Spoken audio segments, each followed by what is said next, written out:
Tema pada malam hari ini adalah malu mengenalmu. Di kisah malu mengenalmu ini kita disadarkan bahwa bahwa kehidupan yang kita alami itu tidak selalu sesuai dengan harapan kita. Berikut adalah ilustrasi tentang kisah kehidupan teman cerita kita yang sangat memberkati.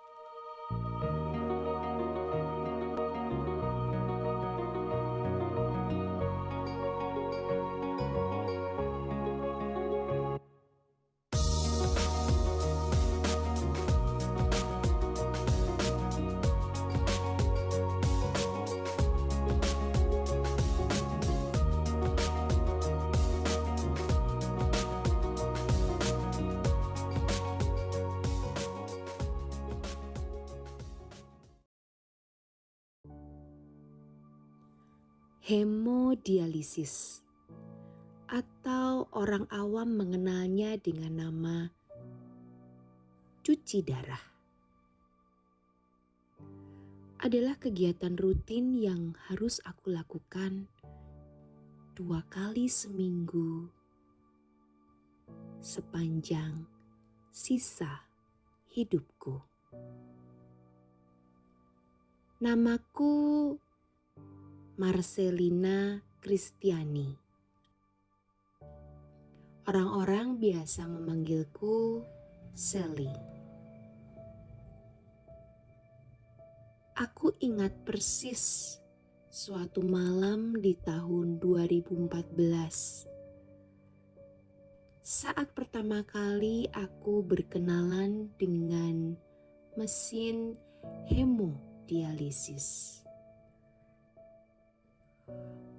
Kukira malam itu adalah titik terendah dalam hidupku. Malam itu, di saat jarum dimasukkan ke pembuluh darahku yang terletak pada pangkal paha, dengan posisi tangan dan kaki diikat untuk menjaga agar tidak bergerak selama proses cuci darah.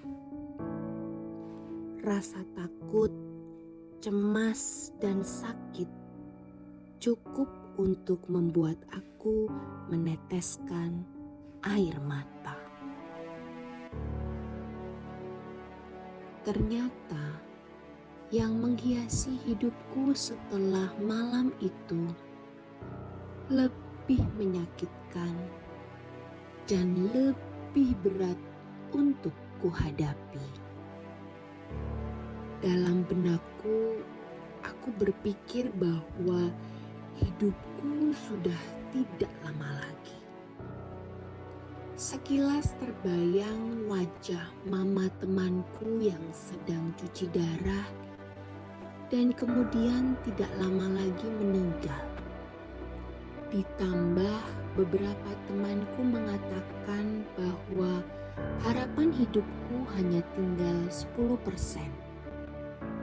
Ini adalah kata-kata dokter yang didengarkan oleh teman-temanku ketika aku dalam keadaan koma.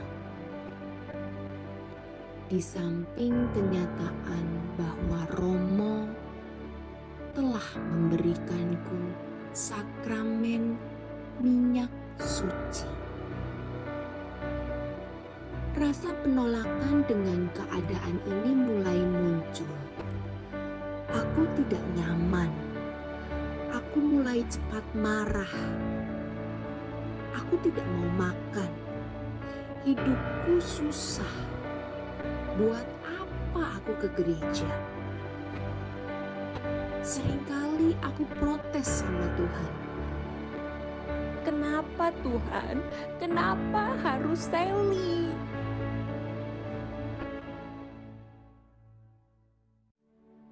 Hidupku tetap bergulir. Permasalahan demi permasalahan mulai datang silih berganti. Orang-orang terdekat dalam hidupku meninggalkan aku karena malu dengan keadaanku. Kekasihku pun juga meninggalkanku tanpa sebab. Pekerjaan yang kudapatkan dengan susah payah harus kukorbankan. Namun hidup harus tetap berjalan.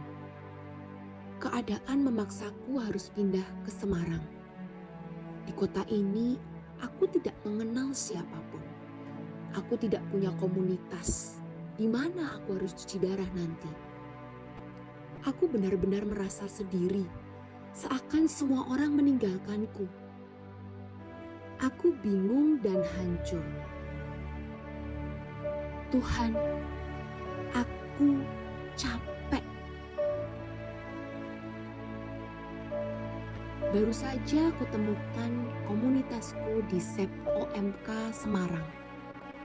Tetapi sepertinya Tuhan punya rencana lain lagi untukku. Aku harus keluar dari kota Semarang.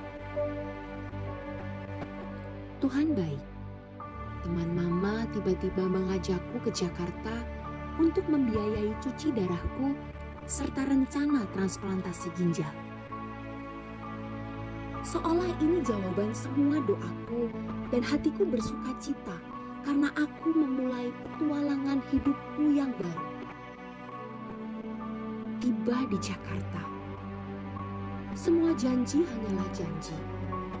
Aku hanya disuruh diam. Aku tidak boleh keluar rumah. Aku diperlakukan layaknya seorang asisten rumah tangga.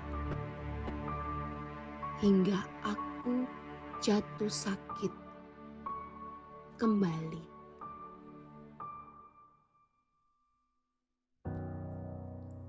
Jika aku ingat lagi, sebenarnya titik yang paling rendah dan terberat di dalam hidupku adalah 3 bulan sejak cuci darahku yang pertama. Aku mengalami kram perut yang amat sangat menyakitkan. Dan aku menjalani pemeriksaan USG ginjal. Pemeriksaan pun berlangsung dan mama menemaniku. Selama ini mama yang mengatakan bahwa aku mengalami keracunan darah tiba-tiba terdiam. Seolah ada suatu hal yang membuat mama tidak sanggup membuka mulutnya. Hanya tatapan mata kosong melihat kepada dokter. Aku jadi bingung dan bertanya kepada dokter, "Dok, kenapa dok? Apa yang terjadi padaku?" Aku ingat persis kata-kata yang keluar dari mulut dokter saat itu. Sally, ginjalmu mengecil. Ginjal kananmu tinggal sebesar 1 ruas kelingking.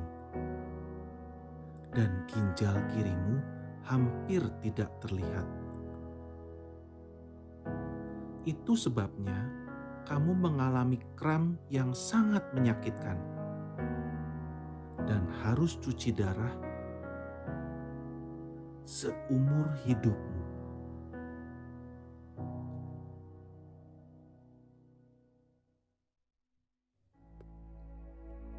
Hidup dibantu mesin, ditambah dengan semua kepedihan yang tadi sudah kualami.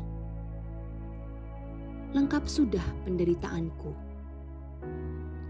Terbesit di dalam hati, haruskah kuakhiri hidupku yang pahit ini? Tidak. Aku sangat senang dengan hidupku. Karena aku punya Tuhan yang sayang aku.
Halo Sel, iya luar biasa. Gimana kabarmu hari ini? Halo Kak, baik, puji Tuhan, Alhamdulillah sehat-sehat. Alhamdulillah, puji Tuhan sehat semua ya. Oke, ya. Sel, kamu sampai saat ini masih cuci darah, Sel? Masih dong, Selasa Jumat nih. Puasa Jumat ya, Kemarin dua berarti. kali ya. Oke, mantap ya. Oke, Sel, gini. eh Teman-teman itu pasti saya yakin pengen tahu sih sebenarnya. Orang kalau habis cuci darah itu sebenarnya yang dirasakan apa sih, Sel? Macem-macem ya, tapi kalau aku biasanya pusing, terus kayak lemes. Kalau kita bicara mengenai koma itu kan orang biasanya mempunyai pengalaman mengenai koma ya. Nah, apa kamu pada saat koma itu juga mengalami sesuatu hal juga, Sel? Iya, betul banget. Aku bisa sampai lihat badan sendiri nih Kak. Jadi aku lagi ngobrol tadinya nggak lagi ngobrol sama mama di sebelahku. Nah, tahu-tahu udah aja hilang kesadaran dan aku lihat badanku sendiri tuh lagi tiduran. Terus sudah mulai sama perawat dipasang-pasang alat kayak gitu, aku lihat. Tiba-tiba aku ngelihat ada dua nenek itu datang. Terus aku diajak jalan-jalan. Terus aku udah nanya, aku udah mau dijemput pulang ya, ini kok ada mbah sih, ada eyang, aku gitu kan. Terus enggak kok, kita jalan-jalan aja. Aku tahu itu pas masuk posisi taman, tapi tamannya yang aku lihat pas posisi aku nggak sadar itu luas, hijau, terus ada sungai, ada bunga-bunga. Nggak pernah sebelumnya ke sana. Dari kejauhan datang Bunda Maria. Setelah itu Bunda Maria meluk aku. Aku melihat Yesus dari kejauhan. Terus Yesus bilang, sabar ya, nanti akan kuberikan kehidupan yang lebih baik. Terus aku nanya, kenapa kok nanti? Aku bilang, emangnya aku nggak mau dijemput sekarang? Belum waktunya. Apa yang bisa membuat kamu bisa mempunyai kekuatan bisa sampai seperti ini? Yang pasti pertama banget itu aku ngerasa kehadirannya mama. Karena mama tuh pasti ada gitu di titik terendah aku gitu. Mama selalu dukung, terus kasih aku support, kasih semangat. Aku juga ingat juga peristiwa di rumah sakit. Perawat waktu itu pas lagi mau ngedorong aku ke ruang HD, ke ruang cuci darah, itu tahu-tahu perawatnya nanya sama aku, Kak, kamu punya ayat pegangan gak sih? Kayak gitu. Aku cuma bilang, itu loh yang marilah kepadaku semua yang letih, lesu dan beban berat, dan aku akan memberikan kelegaan padamu. Aku bilang kayak gitu. Tugasmu adalah menunjukkan hidup yang tetap ceria di tengah deritamu. Banyak orang menderita, banyak orang mungkin juga punya beban-beban. Tidak seberat kamu, karena kamu juga tidak tahu kapan ujungnya. Tetapi keceriaanmu, penerimaanmu, sukacitamu, kesaksianmu yang tulus, ya bagi saya itulah tugasmu. Membuat orang lain punya semangat, ya. Membuat orang lain punya keberanian untuk menghadapi apapun peristiwa hidup ini, gitu ya.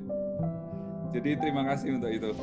Bagaimana cara kamu bisa menjalani pergumulan itu mulai di Semarang ini dengan daerah yang baru sampai kamu bisa sampai begitu luar biasa melewatinya? Yang pertama aku nggak langsung nerima sih. Aku marah dulu, sempet marah sama Tuhan. Aku masih ngerasa aku tuh mau disuruh apa ya sama Tuhan. Kok aku disuruh pindah ke Semarang? Sedangkan di Jogja itu aku dulu udah punya, istilahnya udah punya temen untuk sharing bersama bisnis kayak gitu-gitulah.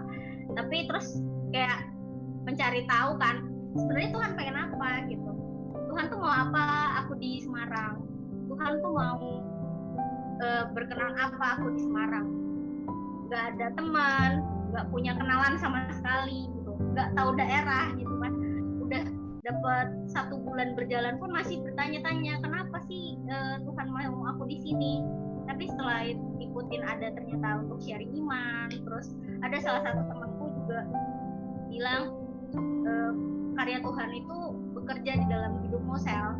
Kamu tuh bukti nyata di dalam hidupmu tuh bukti nyata Tuhan hadir. Sungguh nggak main-main, dia bilang. Terus dia bilang juga waktu aku habis sharing iman, ceritamu tuh bikin aku mikir juga Sel, kayak gitu dia bilang. Di situ aku juga mikir ternyata sesuatu yang membuatku tuh biasa aja, tapi ternyata buat orang lain enggak. Terjatuh di kaki salib, aku nangis, terus dengar suara Tuhan bilang, kamu akan bisa merayakan Paskahmu jika kamu mau ikut memikul salib bersama aku, jalan salib bersama aku, kayak gitu.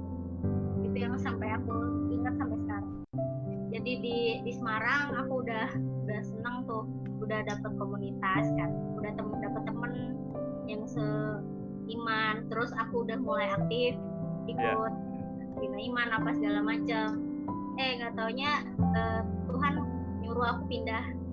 Ada orang tawarin, nanti aku bantu untuk kamu transplant gitu. Kalau misalnya kita perlu beli, kita beli. Akhirnya ya udah aku ikut pindah Jakarta karena dia bilang beliau ini bilang mau mengkuliahkan aku dan Yobi dan mau membiayai seluruh transplantasi. Gitu. Mestinya itu suatu hal yang bagus lah Sel, kalau yang seperti itu. Ya aku langsung seneng, oh ya puji Tuhan dong gitu kan. Aku udah sempet sampai di Semarang itu ngumpulin data-data untuk proses transplantasinya itu Kak. 6 bulan tuh udah mencium bau, belum ada 6 bulan itu udah mencium bau-bau yang tidak enak gitu. Oh, oke. Akhirnya karena dia janji manis, akhirnya aku sama adikku udah kita sendiri aja pindah kos. Ada satu hal yang Miss yang ingin kita tanya, ingin tahu bukan Miss, kita ingin tahu persis. Lawang kamu dari orang yang tidak tahu sama sekali, kamu kos, kok kamu bisa mengalami sampai mempunyai prestasi yang begitu banyak dalam kehidupan pelayananmu? Itu caranya gimana Sel waktu itu? Ya aku ngikutin alurnya Tuhan. Jadi aku kan biasa memang sudah mengikuti misa sejak aku sakit itu, aku dapat kayak wanti-wanti, setiap kamu menerima komuni, semakin kamu sering menerima komuni, itu kamu akan menjadi semakin kuat.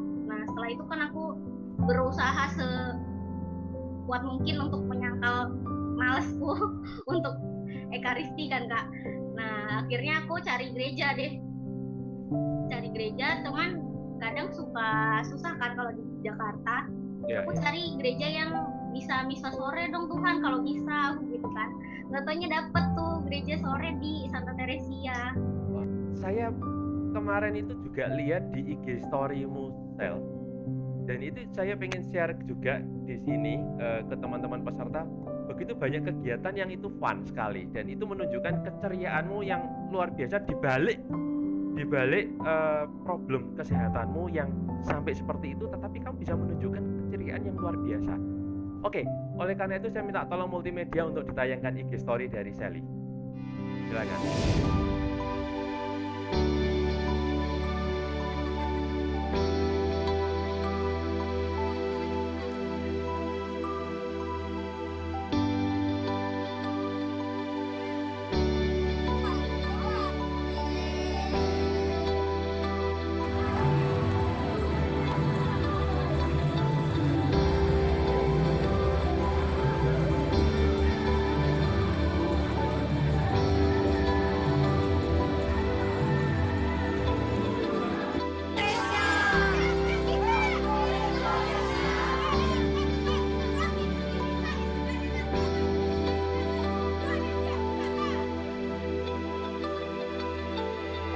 Ya. Oke.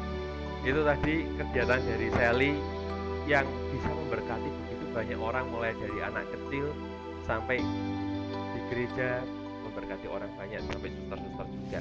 Ada satu pertanyaan singkat. Sejak kapan sih sebetulnya kamu cuci darah itu, Vel? Lalu seminggu berapa kali? Aku dari 2014 itu langsung begitu habis bangun koma langsung cuci darah. Jadi nggak ada sempat pengen nggak cuci dulu gitu, nggak ada. Berarti sudah sejak 2014 sampai sekarang ya? Betul, dulu Oke. sempat seminggu 3 kali. Sekarang seminggu 2 kali. Ya, oke. Ini ada pertanyaan lagi yang saya sebetulnya banyak, tapi sudah banyak yang terjawab ya. Ini yang belum aja. Apa motivasi Anda untuk hidup saat ini? Apa cita-citamu? Apa harapanmu ke depan? Dan, nah ini agak sensitif ya, tetapi boleh dijawab. Bagaimana pula Sally melihat kematian? Apa maknanya buat kamu? Ini saya tambahin sedikit Sel dari pertanyaan ini. Juga apa makna kehidupan buat kamu? Ya toh, kan harus begitu supaya imbang. Untukku, motivasiku saat ini bikin seneng keluarga. Pertama tapi Tuhan dulu, karena Tuhan yang kasih aku kehidupan. Dia yang kasih aku nafas berkali-kali kesempatan. Kalau misalnya Tuhan nggak kasih itu, ya aku mungkin nggak ada di sini saat ini. Terus aku jadi pengen menyenangkan Tuhan. Jadi mau Tuhan suruh aku apa, ya udahlah, aku jalanin, aku nikmatin, aku syukurin juga. Dan aku juga udah nggak mikir. Dulu aku sempat aktif banget di komunitas pasien gagal ginjal, tapi sekarang aku udah nggak terlalu berfokus di sana karena mereka biasanya mikirnya, aduh aku sakit ini nih, tapi aku lama-lama mikirnya kalau aku selalu berfokus sama sakitku, aku nggak bisa apa-apa gitu kan. Kayak aku lagi lemes tuh, ya juga kadang pengen, aduh aku harus gini nih, tapi ya kadang terperangkap sama badan yang nggak bisa diajak gerak cepet gitu. Dan itu motivasiku sih yang pasti. Dan untuk memaknai kehidupan, aku juga pengen lebih bermakna untuk banyak orang. Apa yang aku lakuin ini memang karena memang Tuhan izinkan, karena Tuhan sendiri yang mau, Tuhan yang kasih aku kesempatan ini, Tuhan yang punya master plan-nya gitu. Lalu Dan tentang aku kematian, Sel?